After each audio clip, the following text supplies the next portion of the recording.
قرآن قرآن قرآن به کفداری مواظب باش ای شیخ. قرآن به کفداری مواظب باش ای شیخ.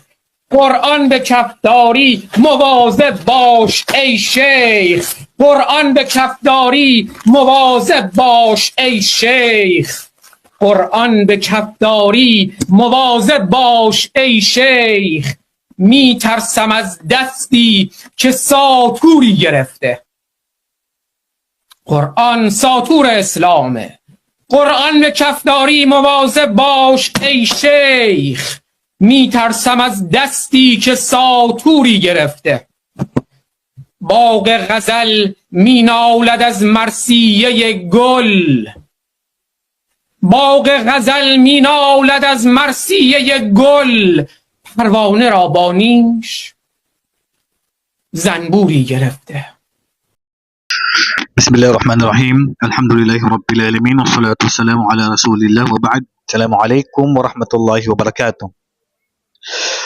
Ngayon nakita natin itong hindi ko lang alam anong lahi ito. Hindi ko lang din po naintindihan ano po yung sinasabi niya. Pero sa tingin ko siyempre unang-una ibang lahi. Pangalawa, sa tingin ko siya po ay isang Indiano or Bangladesh na kung saan, pero sa tingin ko Indiano to kasi majority kasi sa India is non-Muslim. Ang majority naman sa Bangladesh ay Muslim. So estimate ko lang Indiano tong taong to. Anti-Muslim, ayaw niya sa Islam. Nakita natin ang ginawa niya na pinunit niya yung Quran, pinagpapalo niya o yung Mushaf, which is ang gawain na to ay ayon sa pananaw ng ilan sa mga ulama ay murtad kung Muslim to.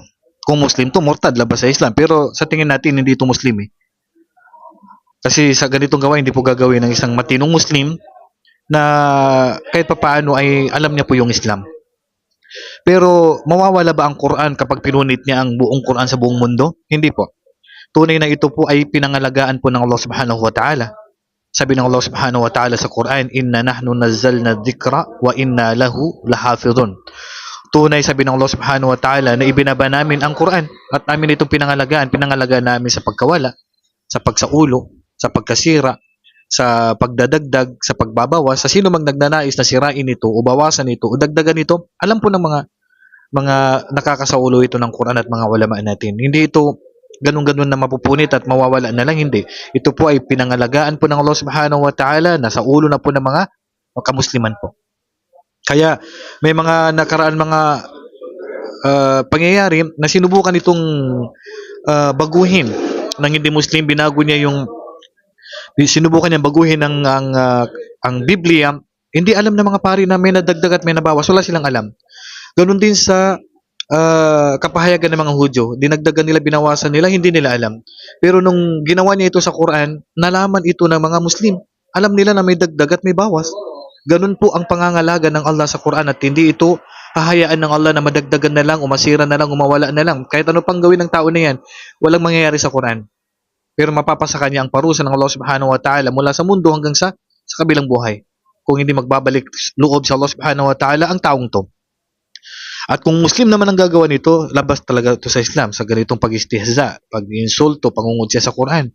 Kaya sabi ng Allah subhanahu wa ta'ala sa Quran, wala in sa'altahum la yaqulunna innama nakhudu wa nal'ab qul billahi wa ayatihi wa rasulihi kuntum tasta'ziyun la ta'tadiru qad kafartum ba'da imanikum. Sabi ng Allah subhanahu wa ta'ala sa mga hipokrito kay Propeta Muhammad sallallahu alaihi wasallam, kasi iniinsulto nila, nangungutya sila. So sabi ng Allah subhanahu wa ta'ala kay Propeta Muhammad sallallahu alaihi wasallam, sabi ng mga tao na itong mga hipokrito na to, sabi nila, wala, kami ay kumbaga nagbibiro lang, hindi naman namin intention na sabihin yan o gawin yan. So sabihin mo sa kanila, Muhammad, kul abillah, kayo ba? Sabihin mo sa kanila, kayo ba sa Allah subhanahu wa ta'ala, sa mga tanda niya sa Quran, sa mga kapahayagan ng Allah subhanahu wa ta'ala at sa kanyang sugo, ay nang-insulto at nangungutya kayo? Huwag kayong ngayon, sabi ng Allah subhanahu wa ta'ala, huwag kayong la ta'tadiru. Huwag yung sabihin na hindi namin sinasadya, kasi tunay na kayo ay nagkufur na. Kayo ay lumabag na po sa batas ng Islam. Kayo po ay hindi na po naniwala. Kaya ang pananaw ng ilan sa mga ulama, kung Muslim ang gumawa nito, labas sa Islam. Kung hindi naman Muslim, naway magbalik loob siya sa Allah subhanahu wa ta'ala, pero kung sakala niya na mawawala ang Quran at makakalimutan, hindi kailanman mangyayari yan dahil pinangalagaan na po ng Allah ang Quran sa puso po ng mga Muslim. Idagdagan man nila ito, bawasan man nila ito, sirain man nila, hindi po mawawala ang Quran dahil sa ulo na ito at inalagaan na po ito ng Allah sa anumang plano nilang gawin tungkol po sa Quran. So, yan lang ipanalangin natin sa Allah. Naway gabayan pa rin ng Allah ang taong to at yakapin niya ang Islam. At kung hindi naman, ay mapasa kanya ang parusa ng Allah mula sa mundo hanggang sa kabilang buhay. Wallahu a'lam wa sallallahu ala nabiyina Muhammad wa ala alihi wa sahbihi ajma'in. Assalamu alaikum wa rahmatullahi wa barakatuh.